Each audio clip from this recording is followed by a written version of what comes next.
दोस्तों 1941 में लाहौर में 3 दोस्त रहते थे। नजर मोहम्मद, मोहम्मद हुसैन और मोहम्मद सईद। इन तीनों की दोस्ती कॉलेज में हुई थी। वैसे ये तीनों लाहौर से नहीं थे। नजर मोहम्मद और मोहम्मद हुसैन गुजरात हैं से थे और मोहम्मद सईद गुजरानवाला से। बहरहाल उन्होंने सोचा कि मिलकर कोई कारोबार करना चाहिए। फिर लाहौर की तपती गर्मियां हो या फिर शदीद सर्दी के दिन, उन तीनों के पास एक साइकिल होती थी और ये तीनों दोस्त लाहौर में घूम फिर कर इंश्योरेंस पॉलिसी बीचा करते थे। दोस्तों इंश्योरेंस पॉलिसी बीचते बीचते उन तीनों ने एक नया कारोबार शुरू कर लिया। अब ये लोग लाहौर हैं, मैं सफर में इस्तेमाल होने वाला सामान बनवाते और ये सामान दिल्ली ले जाकर बीचा करते थे। इन दिनों पाकिस्तान और इंडिया में तकसीम तो हुई नहीं थी, इसलिए लाहौर से दिल्ली जाना एक नॉर्मल सी बात थी। दोस्तों, अभी उनका ये बिजनेस चली रहा था कि 1947 में सब कॉन्टिनेंट की पार्टीशन हो गई। पाकिस्तान एक नया मुल्क बन चुका था। हर तरफ अफरात तफरी फैली हुई थी और तब उन हैं एक कारोबार भी बंद हो गया। लेकिन उनकी कहानी तो अभी शुरू हुई थी। जब एक दरवाजा बंद हो जाता है तो पता नहीं हमारे लिए कितने और नए दरवाजे खुल जाते हैं जिनका एहसास हमें बाद में होता है। इन तीनों के साथ भी ऐसा ही होने वाला था। दोस्तों, इन दिनों पाकिस्तानी हुकूमत को ऐसे लोगों की जरूरत थी जो हुकूमत को सामान वगैरह बनाकर प्रोवाइड करें। पाकिस्तान अभी बना ही था और हुकूमत के पास वसाइल की बहुत कमी थी। जैसा कि पाकिस्तानी पुलिस के लिए चप्पलों की जरूरत थी और तभी पाकिस्तानी हुकूमत ने पुलिस की चप्पलों का एक टेंडर जारी किया जो उन तीनों दोस्तों को मिल गया। मसला यह था कि उन्होंने ये टेंडर तो हासिल कर लिया, लेकिन उनको चप्पलें बनानी आती ही नहीं थी और ना ही उनके पास चप्पलें बनाने के लिए कोई लोग मौजूद थे। लेकिन उन्होंने इरादा बना लिया था कि ये मिलकर चप्पलों के उस आर्डर को पूरा जरूर करेंगे। दोस्तों, इन तीनों ने प्लान ये बनाया कि ये मुछियों को उठा कर उनसे चप्पलें बनवाकर पुलिस को सप्लाई करेंगे। उसके लिए ये तीनों गुजरात चले गए। वहां उन्होंने कुछ मुछियों से ये चप्पलें बनवाएं और ये आर्डर इस तरह से पूरा कर लिया।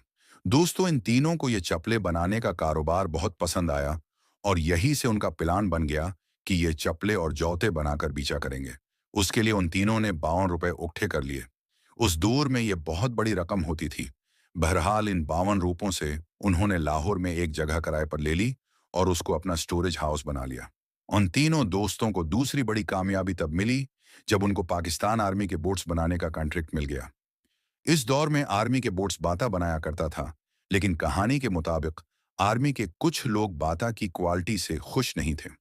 उन्होंने बाता से बेटर क्वालिटी के बोट्स बनाने को कहा, लेकिन बाता ने कुछ खास रिस्पांस नहीं दिया और तब ही उन तीनों दोस्तों को आर्मी की तरफ से कांटेक्ट किया गया कि ये तीनों मिलकर आर्मी के लिए बोट्स बनाएं। ये एक बहुत बड़ा कॉन्ट्रैक्ट था जिससे उनके बिजनेस को काफी तरक्की मिल गई। दोस्तों, अब सरूस और बाता के दरमियान एक मुकाबला शुरू हो चुका था। उन तीनों ने सोचा कि बाता को टक्कर देने के लिए उन्हें पाकिस्तान में अपनी दुकानें खोलनी चाहिए।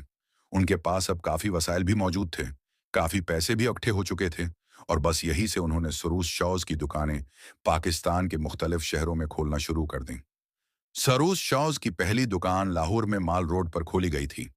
1944 में लाहौर के इंडस्ट्रियल एरिया में सरूस शॉज की एक फैक्ट्री भी लग गई और अब सरूस शॉज पाकिस्तान से बाहर भी इंपोर्ट किए जाने लगे। ये काम आसान नहीं था। जैसा कि मैंने कहा कि पाकिस्तान को बने हुए कुछ साल ही हुए थे। हमारे मुल्क में वसाइल की हनरमंद लोगों की कमी थी, इसीलिए इन तीनों दोस्तों को जापान से मशीनरी इंपोर्ट करनी पड़ी। मशीनरी के साथ साथ जापान से जूते बनाने के कई एक्सपर्ट्स भी पाकिस्तान आए जो पाकिस्तान में लोगों को ट्रेन करते थे। सरोस शोज अब तेजी से तरक्की कर रहा था। इस वक्त हम सरोस शोज के बारे में बात कर रहे हैं। पाकिस्तान में बाता और सरोस इन्हीं दोनों का जूतों की इंडस्ट्री में मुकाबला हुआ करता था। 1922 में सरोस की एक नई फैक्ट्री गुजरात में भी खोली गई थी और उसके बाद एक फैक्ट्री मरीज के में भी खोली गई। आज उनकी फैक्ट्री श्रीलंका में भी मौजूद है। दोस्तों, इस वक्त सरोस इंडस्ट्रीज लिमिटेड के अंदर 7 कंपनीज आती हैं। सरोस टायर्स भी बनाता है। इन तीनों दोस्तों की फैमिलीज आज भी सरोस इंडस्ट्रीज को चला रही हैं। 52 रुपयों से शुरू होने वाला ये कारोबार आज कई हजार लोगों को नौकरी भी दे रहा है।